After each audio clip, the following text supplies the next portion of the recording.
Police don't just hear Harleys, they feel them. That rumble has sparked complaints, laws, and crackdowns that could change riding forever. Stick around because the end of this story reveals a move that could silence not just Harleys, but the lifestyle they stand for. The Thunder Cops can't outrun. It's not the speed that alerts cops, it's the earthquake coming out of the tailpipe. When a Harley Davidson rolls down the street, it does not sneak by. It announces itself in a deep, bone-rattling growl that echoes off buildings, turns heads, and more often than not, catches the attention of police before it even comes into view. The thunderous noise of a Harley's V-twin engine is not just a byproduct, it's a signature. This low-frequency rumble can carry for blocks, making it nearly impossible for officers to ignore, even when they are responding to other incidents. The sound cuts through sirens, traffic, and conversation like a war drum in a quiet neighborhood. For many officers, the presence of a Harley is not just seen, it is felt. That signature throb isn't random, it's designed. Riders often modify exhaust to remove factory mufflers or install straight pipes, turning an already loud machine into a rolling amplifier. It's not that police don't want to respond, it's that they often can't without escalating a minor encounter into a confrontation. The reality is, noise violations are low-priority offenses, especially when they involve riders who treat tickets like badges of honor. Still, the effect is real. These bikes alter the soundscape of entire neighborhoods, drawing attention, disrupting routine, and challenging authority without saying a word. What happens when a neighborhood decides it's had enough? Citizens versus Chrome, the neighborhood rebellion. Peaceful suburbs are fighting back, one noise complaint at a time. In towns across America, the Harley roar is no longer a symbol of freedom, it's a public disturbance. From gated communities to small historic districts, homeowners and neighborhood associations are organizing to push back against the bikes they say are ruining their peace and quiet. Letters flood city councils. Noise complaint hotlines buzz every weekend. Petitions with hundreds of signatures demand local lawmakers crack down on motorcycle noise, particularly Harleys. What was once a niche issue has become a political flashpoint. In places like Park City, Utah, entire blocks have turned against motorcyclists after summer parades left the town echoing with V-twin thunder. Residents complain that the roar disrupts sleep, startles pets, and makes peaceful outdoor spaces feel like racetracks. This isn't about personal taste, it's about quality of life. For them, Harley riders are not rebels, they're intruders. City officials are feeling the pressure. Some municipalities have started exploring quiet zone designations or setting decibel limits for motorcycles in specific neighborhoods, but even when laws get passed, enforcement is another beast entirely. Police departments often lack the resources or the political cover to act without creating controversy. Riders see it as overreach. Residents see it as justice delayed. When the law tries to step in, things don't go as planned. If this is hitting close to home, hit like. It tells the algorithm this is a story that matters. And I want to hear from you. Drop a comment below. Is Harley's roar rebellion or a public nuisance? Real talk, your voice belongs in this conversation. The law that can't be heard, there's a speed limit, there's a decibel limit, but only one gets enforced. The truth is, most cops do not enforce motorcycle noise violations, and not because they don't want to, but because they often can't.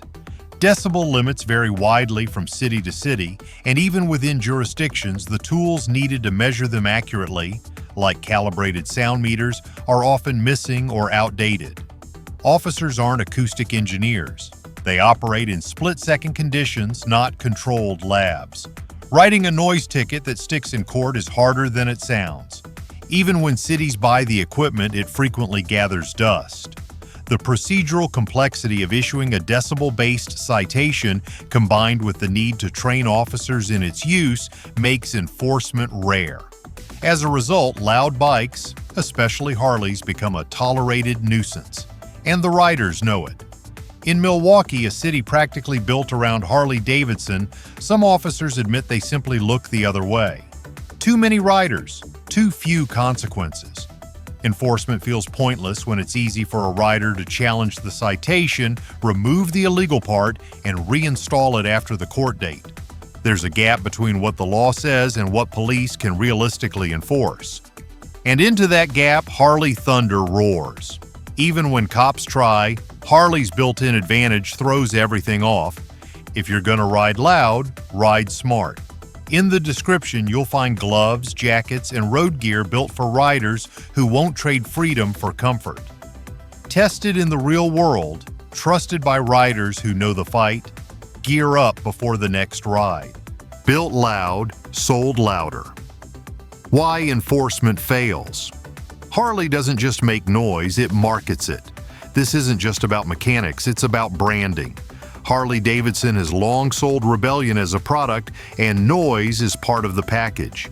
Their bikes are built to project power, attitude, and authority. Riders aren't buying silence. They're buying the sound of freedom, or more precisely, the sound of defiance. Straight from the showroom floor, Harleys come with deep, rumbling exhausts that push legal limits. Many riders take it further with aftermarket modifications. Some exhaust systems are openly designed to bypass noise ordinances, boasting terms like race only or off-road use, even though they end up on everyday city streets. Police know what they're dealing with. These bikes aren't just loud, they're strategically engineered to skirt enforcement. Mufflers that can be quickly swapped, tuners that override emissions controls, components that look stock but aren't. Officers find themselves in a game of technical hide-and-seek, outmatched by riders who know every loophole. It's not just that enforcement is hard, it's that Harley culture is built around avoiding it. For police, the frustration is real. They're not just chasing noise, they're chasing a marketing strategy turned cultural norm. And every time a ticket is tossed, that frustration deepens. This battle isn't just physical, it's psychological. Freedom versus order. Why Harley's signal? Defiance. To a Harley rider, noise is identity. To a cop, it's a challenge. Harley Davidson isn't just a motorcycle brand, it's a statement. And that statement often runs head-on into the badge. For decades, the Harley rider has symbolized a kind of rebellion, a refusal to conform, a proudly loud middle finger to authority. That noise, it's not just a sound, it's a warning shot. A line drawn between the rules of the road and the riders who laugh at them. The deeper the rumble, the stronger the message. I live free and you can't stop me. To law enforcement, this isn't just irritating, it's antagonistic. Cops operate on discipline, order, and control. Their job depends on predictability and obedience. Harleys, especially when modified to blare beyond legal limits, symbolize the opposite. When a rider blasts through traffic with a custom exhaust and a defiant look, it can feel like a direct challenge, not just to public decency, but to law itself. That's why encounters between Harley riders and officers often escalate so quickly. The biker sees himself as an individualist. The officer sees him as a disruptor. It's not just about tickets or sound, it's about culture. When identity becomes a weapon, every traffic stop becomes a front line. And that clash, it's no accident, it's by design. Loud pipes, loud lies. They say loud pipes save lives. Science says they save tickets.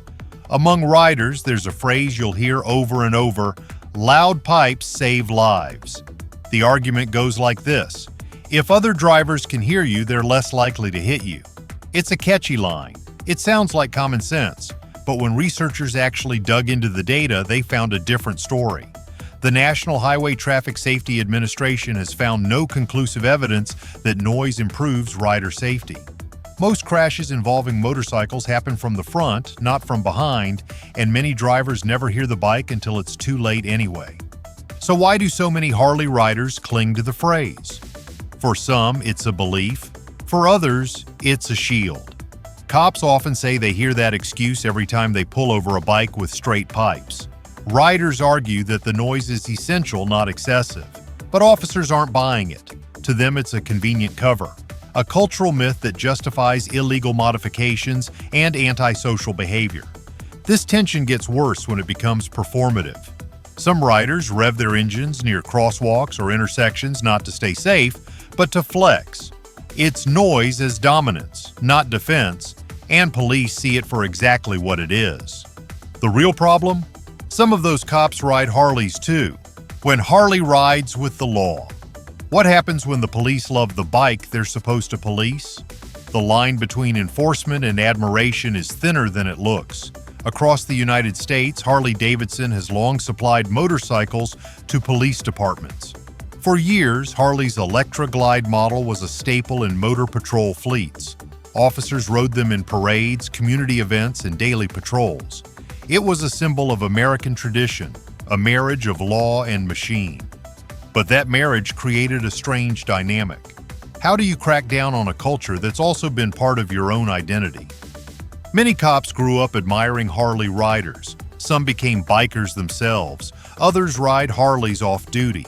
And in police culture, where gear, image, and status matter, Harleys have often symbolized power and presence. That admiration complicates enforcement.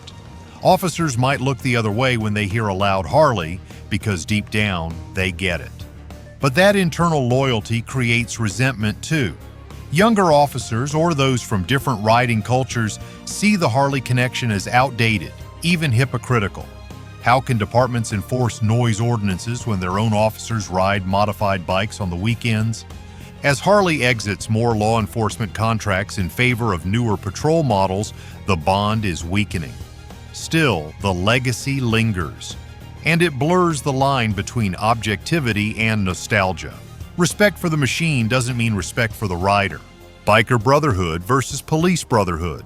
Some cops say Harley riders act like they're above the law, and some riders agree. If there's one thing that cuts through every badge and brand, it's ego. In the eyes of many officers, Harley riders don't just bend the rules, they flaunt it. Showboating through intersections, ignoring noise complaints, revving through quiet streets as if the world owes them the soundtrack.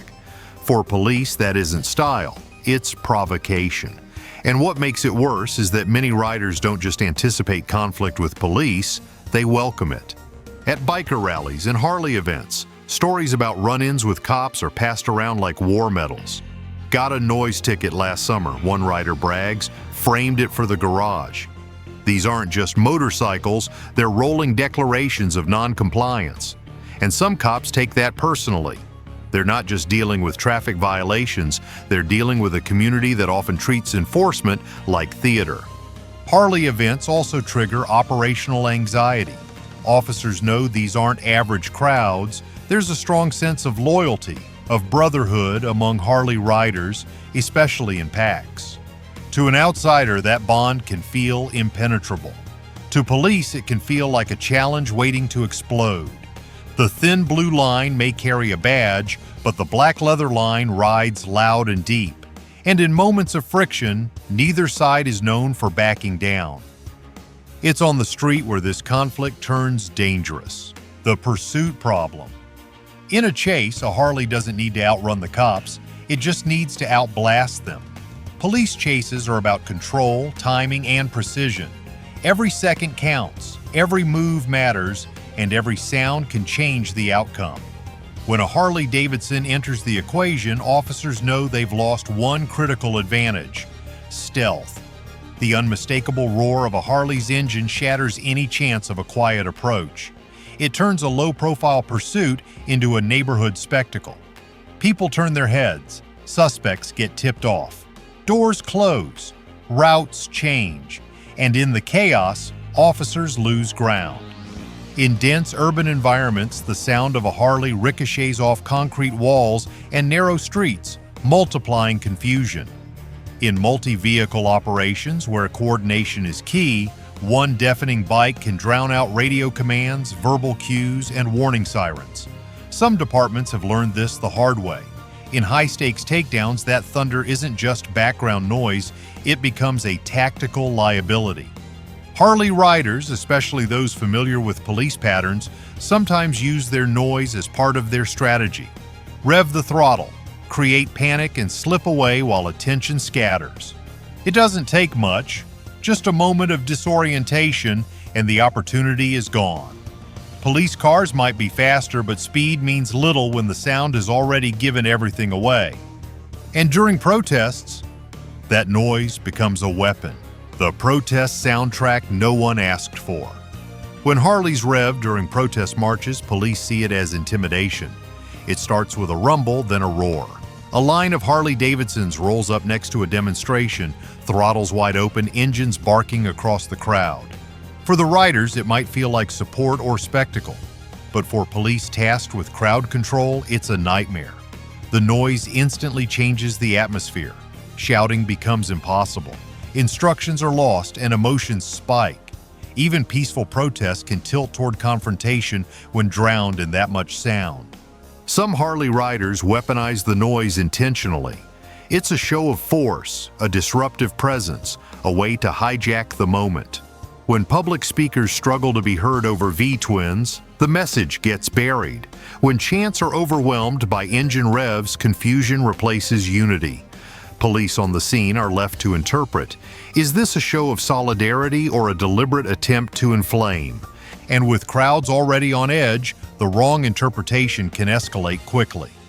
Officers must make split-second decisions, whether to intervene, to redirect traffic, to push back the crowd. That kind of pressure doesn't just lead to tension, it leads to mistakes. A loud Harley may not throw a punch, but the psychological effect is real. Even in peaceful events, the noise brings unintended consequences. The noise riot nobody talks about. Ever wonder why city events get drowned out by engines? So do the cops running security. It's not always a protest, sometimes it's just a parade, a street fair, a holiday celebration. Families gather, kids wave flags, music plays over loudspeakers, and then it happens. Multiple Harleys cruise by, revving for effect, turning the carefully planned event into a wall of mechanical fury. The speeches stop, the music falters, faces shift from joy to irritation, and standing in the middle of it all are officers trying to hold the line. Police tasked with event security are often caught off guard. Noise levels that were once tolerable become overwhelming in seconds. Crowds scatter unpredictably. Children cover their ears. Elderly attendees ask to be escorted away. What was meant to be festive turns stressful. And the frustration doesn't fall on the bikers. It falls on the officers and city officials expected to manage the chaos. Harley riders might see it as participation, even celebration. But the outcome is disruption. Events that took months to organize unravel in moments. Some cities have quietly altered parade routes or started banning motorcycles from entering certain festival zones. Others have upped their fines for excessive noise, but the damage is already done. Every unwanted interruption becomes a lesson in what not to allow next time. So departments are making a tough call. The tactical retreat. Police phase out motor units. Some cities are quietly killing their motorcycle divisions. Harleys are part of the reason. For decades, motorcycle units were a badge of honor within police departments. Elite, mobile, and deeply respected. But in recent years, some departments are pulling back. Not because the bikes are outdated, but because they're becoming operationally obsolete. The rise of Harley-related issues, noise complaints, pursuit risks, mechanical maintenance, has pushed cities to reassess the value of motor patrols altogether. Harley Davidson police bikes, while iconic, are expensive to maintain. Repairs cost more. Custom parts take longer. And in some cases, departments are quietly switching to smaller, quieter bikes or even electric models that offer more stealth and less disruption. Officers trained on Harleys have mixed feelings. Some see it as progress. Others feel like a tradition is being stripped away. The deeper issue is public perception. A loud police bike no longer says authority, it says hypocrisy. Citizens who receive noise citations from officers on Harleys push back. The optics are bad, and departments know it. In cities like San Francisco and Seattle, motor units have been downsized. Some departments are moving motorcycle officers into SUVs altogether. This isn't just budget management. It's a shift in policing philosophy. Noise isn't power anymore. It's a liability, and departments are acting accordingly. But the real reckoning is happening far above the street. The branding backfire. The same sound that made Harley famous could make it obsolete. For decades, Harley Davidson sold the roar. That low, growling exhaust note wasn't just an engine's byproduct, it was the brand's calling card. Every ad, every dealership, every lifestyle commercial was drenched in that thunder. It symbolized rebellion, identity, and the raw freedom of American roads. But now the noise is working against them. Cities that once welcomed Harley rallies are pushing back. Neighborhoods that once tolerated the weekend rumble now demand peace. The sound that built the legend is becoming a liability. Local governments are enforcing stricter noise ordinances. Tourism boards are quietly distancing themselves from biker-heavy events. The image of the Harley rider has shifted in the public mind from rugged individualist to disruptive outsider. In the age of electric vehicles and green initiatives, a roaring internal combustion engine doesn't sound bold. It sounds outdated. The louder the bike, the harsher the judgment. Harley Davidson's marketing machine is caught in the crossfire. Double down on tradition and they alienate a changing audience. Pivot to quieter models and they risk losing their core loyalists. It's not just about decibels anymore, it's about identity. And when a brand is built on sound, silence can feel like surrender. And the crackdown isn't just cultural, it's corporate. Bans, bills, and backroom deals. Behind closed doors, cities are drafting bills that could silence Harley for good. The public protests make the headlines. But the real war on noise is happening in policy chambers, committee rooms, and state legislatures. All across the United States, lawmakers are quietly drafting legislation aimed at regulating motorcycle sound with surgical precision. These bills don't name Harley Davidson directly, but the language is clear. Decibel thresholds are dropping. Aftermarket exhaust systems are under scrutiny. Whole categories of rider events are facing new permits, curfews, or outright bans. Some of the most aggressive moves are coming from cities once considered Harley-friendly. Austin, Denver, and even parts of Florida are considering, or have already passed, rules that target modified bikes. Political groups, especially those focused on urban livability and noise pollution, have gained traction. Some of these groups now collaborate with public health researchers, framing noise not only as a nuisance, but as a measurable stressor linked to cardiovascular and sleep disorders. Their argument is simple. Noise is a public health issue, and Harley is the poster child. In private meetings, lobbyists for Harley Davidson and affiliated vendors are scrambling. Deals are being cut, exceptions are being begged for, but the writing is on the wall. No politician wants to be seen siding with machines over mothers trying to get their infants to sleep. Public opinion is shifting, and fast. It's the economic blow that really hits home. The dealer fallout. When the laws change, it's not just bikers who pay, it's the people selling to them. Every noise citation echoes through the economy. When riders start pulling back, worried about fines, restrictions, or harassment, the impact doesn't end in the garage. It hits the dealerships, the parts suppliers, the small businesses built around the Harley lifestyle. And lately, those hits are becoming closures. In the past 5 years, dozens of Harley dealerships across the country have shut their doors, not just because of declining interest, but because of rising regulation. Parts once sold easily.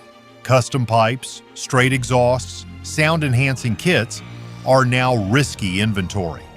Customers ask questions dealers can't answer.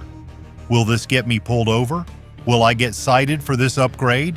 And when sales shrink, so do jobs. Technicians, mechanics, front desk workers, they all pay the price. Harley's corporate office is feeling the sting too. Stock analysts have flagged the brand's vulnerability to noise legislation exposure. Investor confidence has wavered. The message is clear. The more the government cracks down, the shakier the business gets.